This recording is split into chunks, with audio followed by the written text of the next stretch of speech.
ayikhona abantu abalele kukhona nezinsizwe ezikahle nje khona intombi lemshado ake nitheni kukithi la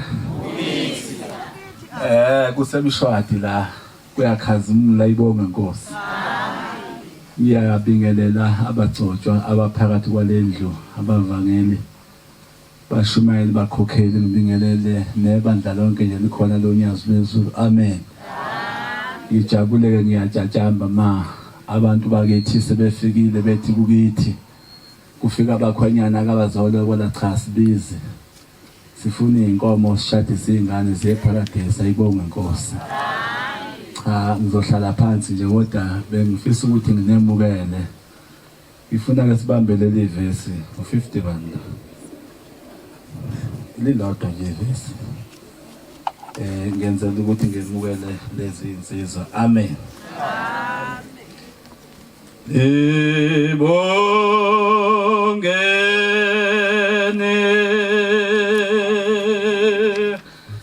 bantu noke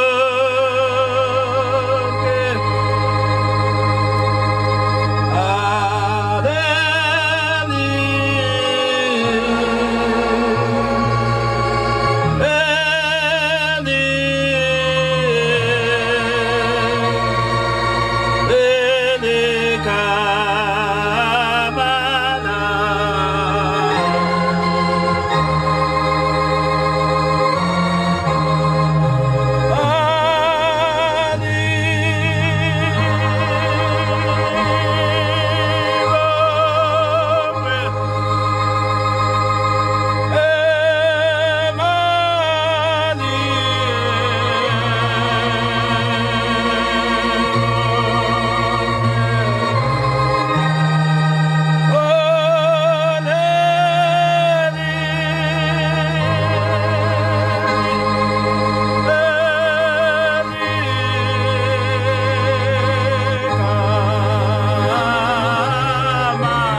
Nkosi cha abangcwele bengemukela ihambeli zethu zizizwe ukuthi zisekhaya amen la sikhona sisesambulelwe ayibonge inkosi umshumayeli wethu lokade eguqile ubaba usihlalo ubaba umsholozi niyababona nje abavangeli bakithi insizwe usigananda lawo ilunga leParliament ayibonge inkosi ngapha kukhona elinye ilunga leParliament la umvangeli baba Maguba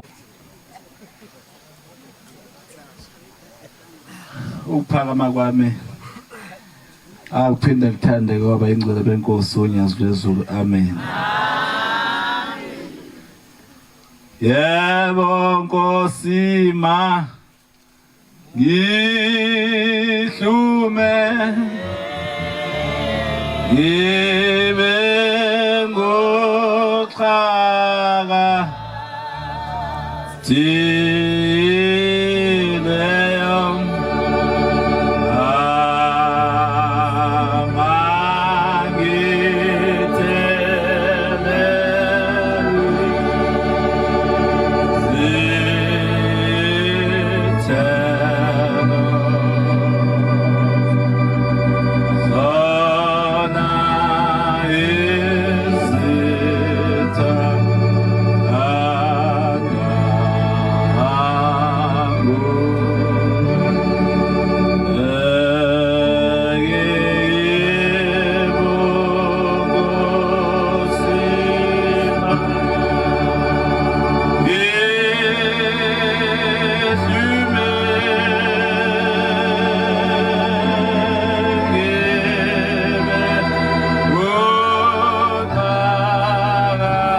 Bantwana benkosi,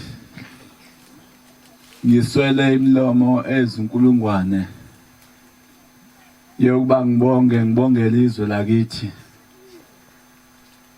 lapha kwaSwayimane. Iyabonga insizwa zezulu ukuba niguqe nikhulumela amazwi awukuphila, ungathi akangaba kuphila kubonke abantu. Ayibonge Nkosi,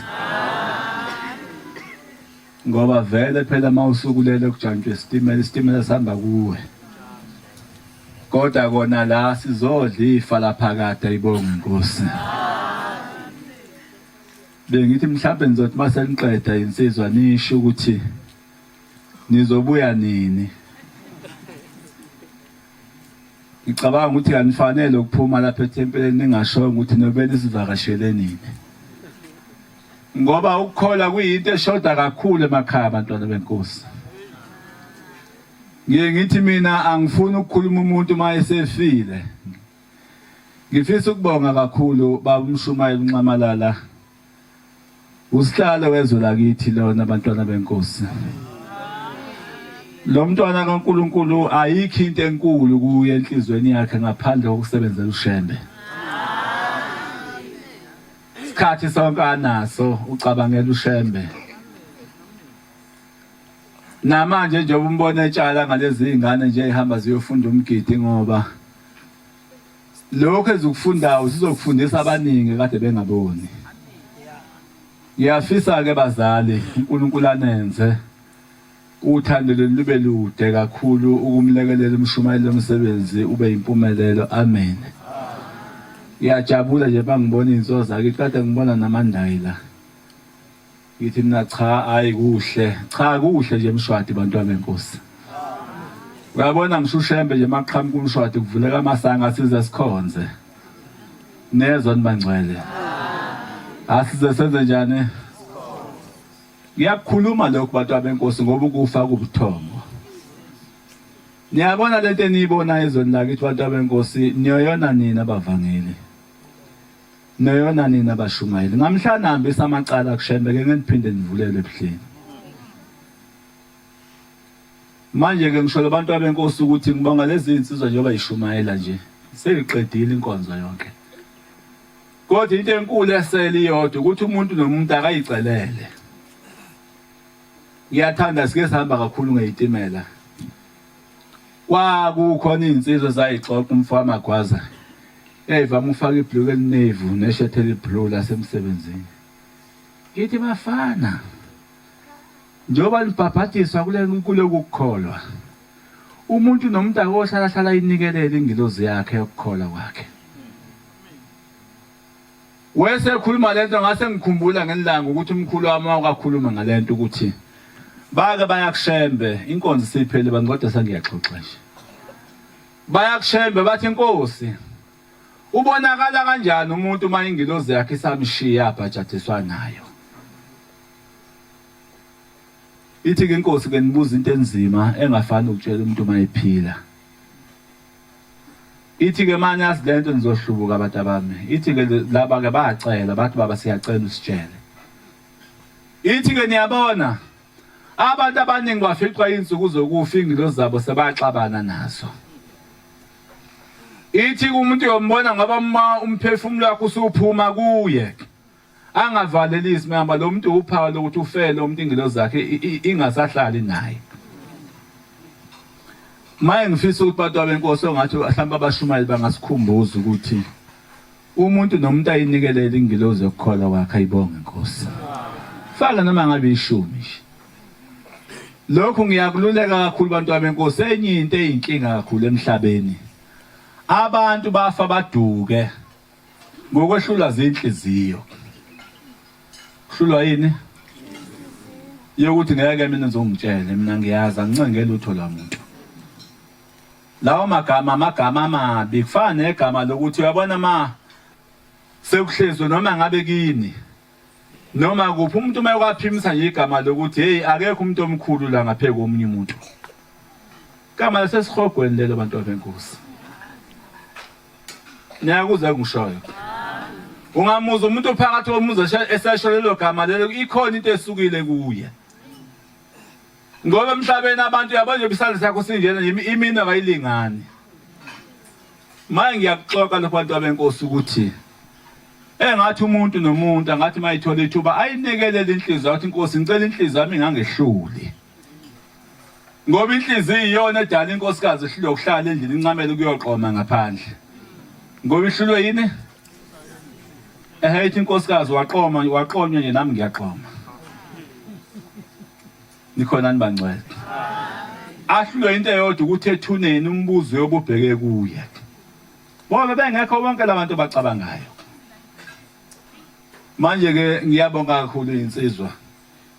Mani shumayela ivangeli elihle lokuphenduka nevangeli lokwenza kahle. Sisembhidlangeni omkhulu kulelizwe lokwakho umuzi kaShembe. Uhlala uNkulunkulu ezweni lakithi kwazi washaya u9 ebusuku. Uthi ke ngabe ngiyakhuluma kade kodwa isikhathi asikho.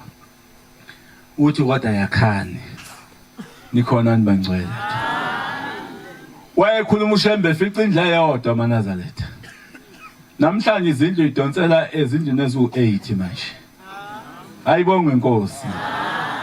Manje ngiyawudinga umthandazo walezi insizwa. Kuthi insizwa sithanda siseni. Bengafisi ukuthi kuze kudlule uJulayi wonyaka ozayo uShembe engabuya nguza la kaSwayimani. Awukho amen.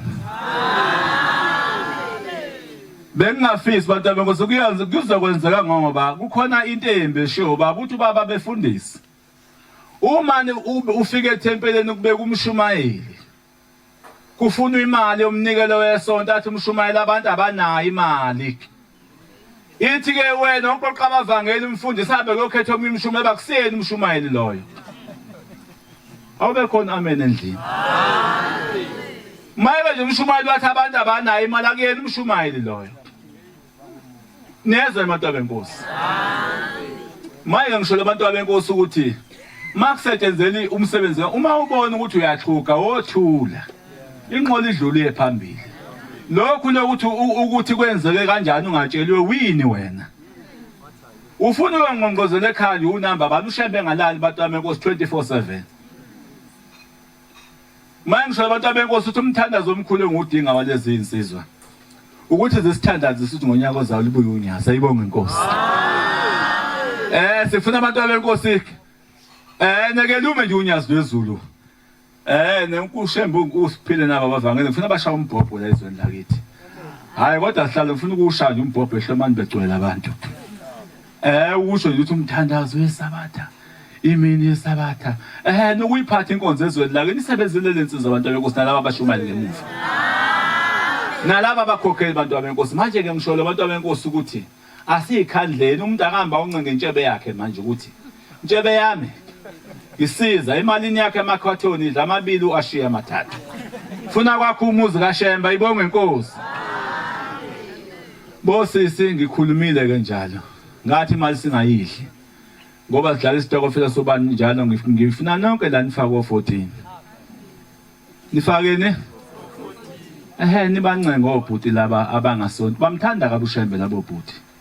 Maye ufuna sibalandeni bantu abenkosi ayibonge inkosi. Ngiyayithanda ke le ndaba enkulu bantu abenkosi bese ngisho nje ngibonga abantu abenkosi ngoba ayikho into enhle nezigugu enhlizweni yami ngaphandle kwalo msebenzi kaShembe uShembe asinikeze wona ayibonge inkosi. Cha asibuyiseleke lo msebenzi kuNkulunkulu. Kodwa leli verse bengilihlabelela belikhuluma abantu abenkosi. Ukuthi uNkulunkulu akasiphi ithele ezithanda uThixo. Singakhiphi ithele singathandwa uThixo ayibonge inkosi. Ilokho okukhulu esicela ukuthi nawe nje uyinkosikazi nje uthunywe emndeni yakini efuna uyikhiphe esigodini sosizi. Uyikhiphe esigodini sosizi ngamhlala amakhosikazi uhlala ngaphandle komzezo ogezo lwamakhosikazi wabizela u14. Ningafici ukufa abantu abenkosi ningazange niyibize izefunga emakhaya. Izini? Isifungo mase sifikile siyaqhoyiswa. Nikhona nibangcwele. Futhi ungabe ukujabulela ukuthi mase ngena abagcotshe emzini wakayihlo baphuma abagcotshe bengaphethe lutho. Okhipha noma ngabe uswethu unamathisele kubo ukuze bashiye isibusiso. Nikhona abantu abenkosi. manje kungathi 2029 ngizobiza 14 nginembuzi kodwa mase befikile abagcotshwa ufuna abagcotshwa baphume bonke beshiya isibusiso kini nani insizwa nibize sefungu sika 23 musu lokujabula nje emgidini yothama qhawe kathi xo ayazi asithela kodwa kutholakala manje uthi uyagida wena kodwa abantu bakena uzange banikeze 23 nikhona nibangcwele awukwazi bayisele ngisho imvunulo lokushembe abantu abazi ngikhuluma lento njengoba bengixoxa mhla isikhathi sivuma la ekhaya amathikithi omuntu mathathu mangaki umuntu la ekhaya mawube nenhlanhla yokuthi uzalwa amanazaretha uba nethikithi lokubusiswa lokuqala uphinde la ekhaya ube nethikithi lakho lokubhajadiswa nisekhona ngithi umuntu kuleli bandla mayisefile uyathi mayisefika estation abantu besangcwatshe emathuneni kaShembe afika umuntu aqale phansi ashayela ithikithi elisha lokungena kabheka bezayo nikhona nibangcwele ingakho ngeke ngithi angabibikho umuntu ohlale ngenayo inamba omgcotshwa bakuyicala ukungcwatshwa komuntu uShembe engabikele noma ngabe kusomngcwabile umuntu wakho kodwa afuna uhlanganisa umnelo ofanele kuShembe ozofika uthenga ithikithi lokungena kabheka bezayo amanazaretha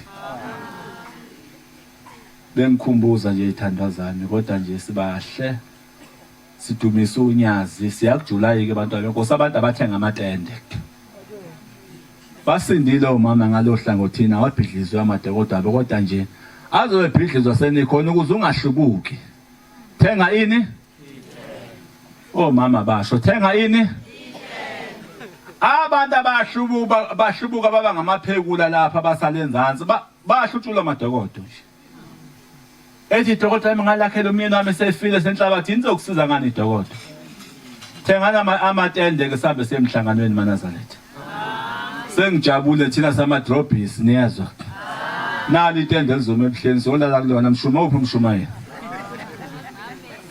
nikhona abangcwele amadrobhisi azohlangana kuphi manje ufunani ke wena inkosi ayibusa ukuphana kwaba ingcwele